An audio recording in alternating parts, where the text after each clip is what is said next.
दोस्तों, ऑफिस से घर आ गया हूँ, 2 मिनट आता हूँ, वीडियो शूट करते हैं। दोस्तों लाइक करिए, सब्सक्राइब करिए, कमेंट करिए। ये नहीं बोलना था, ये लास्ट में बोलना था।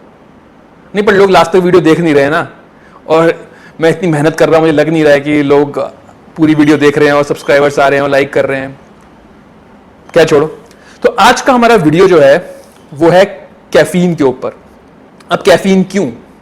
सो एक्चुअली मैं वीडियो बनाना चाहता था क्रेटीन और कैफीन के ऊपर, एक mix video.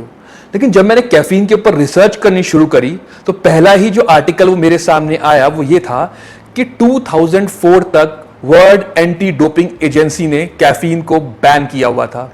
Like performance enhancing drugs and steroids, ये ओलंपिक्स के अंदर बैन थी।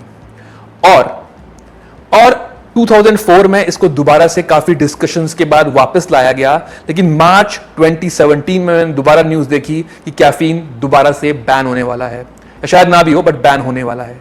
तो ऐसा क्या था कैफीन के अंदर? ऐसे क्या पावरफुल था या पावरफुल नहीं था, या क्या इसके अंदर ऐसे तत्व थे जिसकी वजह से ये बैन हो रहा था? क्या ये इतनी ज्यादा आपकी परफॉर्मेंस बढ़ा सकता है? तो आज हम इसी के बारे में डिटेल चर्चा करेंगे और इसको आज हम डीकोड करेंगे अपनी इस वीडियो में।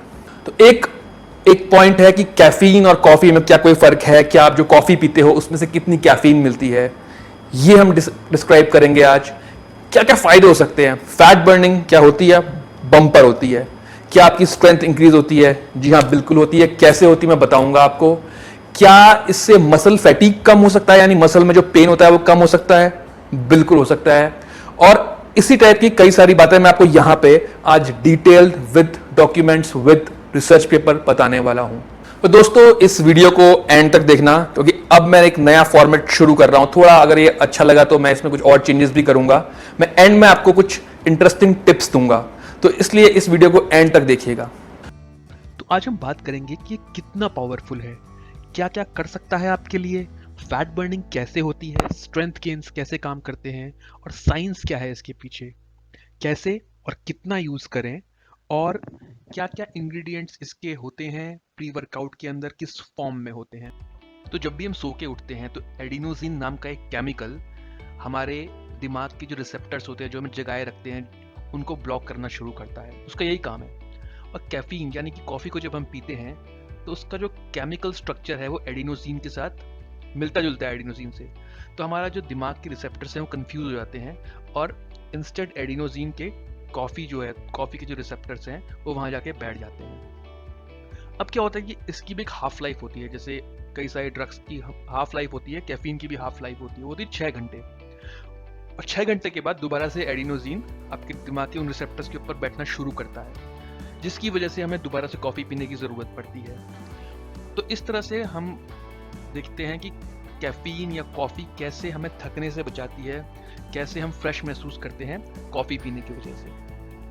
और इसके साथ ही एड्रेनलिन भी इंक्रीज करती है बॉडी के अंदर। जैसे ही एड्रेनलिन नाम का हार्मोन इंक्रीज होता है आपकी हार्ट बीट बढ़ जाती है, आपका ब्लड फ्लो बढ़ जाता है, और साथ ही साथ डोपामीन जो कि कई सारी जिम एक्टिविटी या टेस्टोस्टेरोन बढ़ने के साथ रिलीज होता है, वही डोपामीन कॉफ़ी के इंटेक के साथ भी रिलीज होता है, जिसकी वजह से आपको एक्सरसाइज करने में, रनिंग करने में, साइकिलिंग करने में ज़्यादा बूस्ट मिलता है। तो हुआ क्या, पहले इसने आपकी थकान को स्लो कर दिया, यानी कि आपको थकान कम महसूस होनी शुरू हुई। और जब आपने एक्सरसाइज करी तो आपके एड्रेनल हार्मोन ने आपके ब्लड रश को बढ़ा दिया और आपके अंदर जो आखिरी रेपिटेशन करने की हिम्मत थी, पावर थी, उसको बढ़ा दिया। आपके अंदर फोकस ज़्यादा बढ़ गया और आपके एक्सरसाइज की इंटेंसिटी ऑटोमेटिकली अप हो गई। अब कितनी अप हो सकती है हम उसके बारे में भी बात कर लेते हैं। तो अगर आप कैफीन को 3 mg पर kg बॉडी वेट के हिसाब से लेंगे, यानी कि अगर आप 70 किलो के हैं तो 210 mg कैफीन आप इस्तेमाल करते हैं, तो आपको काफ़ी अच्छे रिजल्ट्स जिम के अंदर या किसी भी एक्सरसाइज को करने में दिखाई देंगे। कई रनर्स के ऊपर जब ये एक्सपेरिमेंट किया गया तो देखा गया कि उनको 47 सेकंड से लेकर 1 मिनट तक का फ़ायदा हुआ कैफीन लेने के बाद, जो बहुत बड़ी बात होती है स्पोर्ट्स के अंदर। लेकिन इसकी जो हायर डोज होती है वो होती है 6 mg पर kg। लेकिन रिसर्च से ये पता लगा है कि अगर आप हायर डोज भी लेते हो तो बहुत ज़्यादा फर्क नहीं होता है। तो इसलिए हायर डोज की तरफ मत बढ़िए, जो डिसेंट नॉर्मल डोजेज हैं उस तक ही सीमित रहिए और डेफिनेटली आपको रिजल्ट दिखाई देंगे। और साथ ही 0 कैलोरीज होती है। आई मीन अगर आप इसको ब्लैक कॉफ़ी को यूज़ कर रहे हैं और शुगर नहीं डालते हैं तो ये 0 कैलोरीज होती है। अब अगर कैफ़ीन की बात करें तो नॉर्मल कॉफ़ी जो आप नेस्कैफ़े पीते हो, हम यहाँ उसकी बात तो कर रहे हैं, लेकिन उसके एक कप में अगर हम देखते हैं, यानी कि एक जो पाउच आता है, उस पाउच में लगभग 57 mg कॉफ़ी होती है, एक बड़ा टीस्पून अगर आप लेते हो तो। और 200 mg के लिए आपको लगभग वैसे 4 पाउच यूज़ करने पड़ेंगे, और उनको उनको पानी में ब्लैक कॉफ़ी की तरह यूज़ करना पड़ेगा, चीनी आपको नहीं डालनी है उसके अंदर।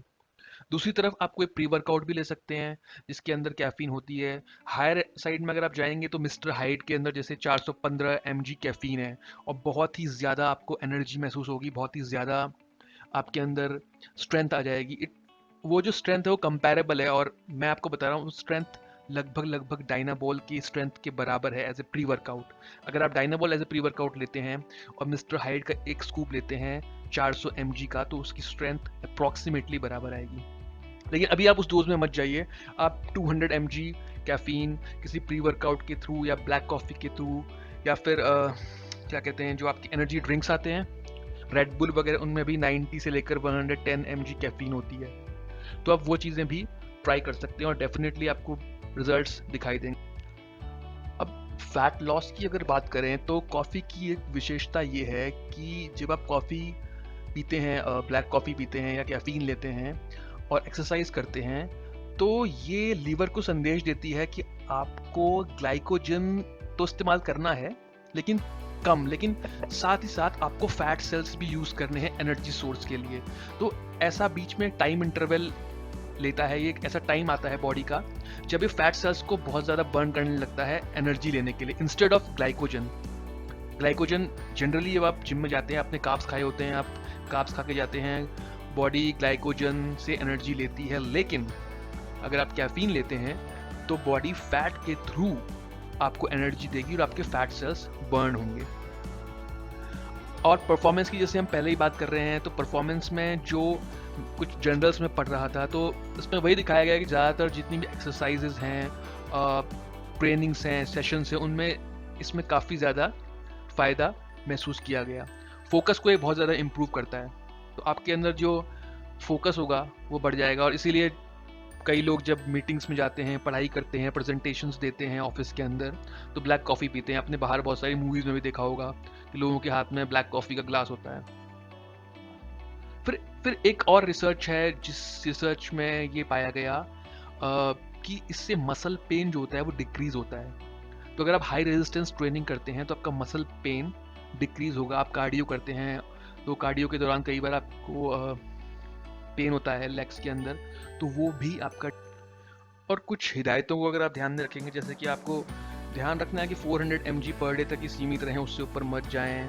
इसको बीच बीच में साइकिल करते रहें। अगर आप प्री वर्कआउट के अंदर या डायरेक्ट कैफीन पिल्स आती हैं जो बहुत अच्छा सोर्स है, जिसे कैफीन एनहाइड्रस कहते हैं, तो कैफीन एनहाइड्रस ही आपके प्री वर्कआउट्स या फैट बर्नर के काफ़ी सारी रिसर्च के अंदर इसके जो इफेक्ट्स हैं उसको समझ लीजिए। कोकेन की जो लो डोज में इफेक्ट आता है दिमाग के अंदर, जो डोपामाइन और डिहाइड्रेशन की अगर मैं बात करूं तो ये एक मिक्स्ड रिजल्ट्स हैं इसके। कई रिसर्च कहती हैं कि इससे डिहाइड्रेशन होती है, कई रिसर्च कहती हैं डिहाइड्रेशन नहीं होती हैं। सेम आदमी को एक पूरा भर की बॉटल कॉफ़ी पी के बिठाया गया, फिर अगले दिन उसको पानी पी के बिठाया गया और देखा गया कि क्या उसको बार बार बाथरूम जाना पड़ता है, पानी में ज़्यादा जाना पड़ता है या कॉफ़ी में। तो ऑलमोस्ट रिजल्ट सेम ही आए हैं।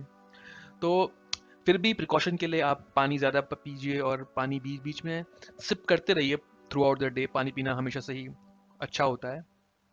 तो ओवरऑल अगर हम देखेंगे तो कैफीन एक बहुत ही इंटरेस्टिंग सप्लीमेंट है, एक बहुत ही इंटरेस्टिंग यूज़ किए जाने वाला डेली का आइटम है।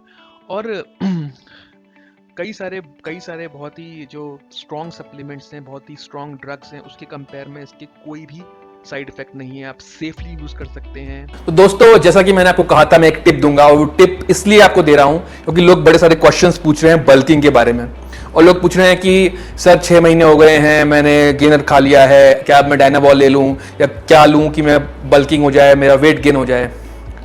तो कई सारी चीजें हैं जो आपको ट्राई करनी चाहिए। उनमें से एक चीज है, उसका नाम है गो मैड। सो गो मैड एक बहुत पुरानी टेक्निक है। अगर आप इंटरनेट में सर्च करेंगे तो आपको काफ़ी आर्टिकल मिल जाएंगे उसके बारे में। और गोमैड का मतलब है gallon of milk a day, यानी आपको एक दिन में 1 गैलन दूध का पीना है, मतलब 4 लीटर दूध। और ये एक साइकिल की तरह होगा, पहले महीना 1 लीटर, दूसरे महीना 2 लीटर, फिर 3, फिर 4 पहुंच के आप 2-3 महीने तक कंटिन्यू करें या 1 महीना कंटिन्यू कर लें और फिर डाउन जाइए, आपको गारंटीड अच्छी बल्किंग होगी। तो दोस्तों, अगर आपको ये वीडियो पसंद आई, अगर आपको ये पूरा ज्ञान समझ में आया या कोई प्रॉब्लम है तो आपको पता है कि आपको कहां पे आना है।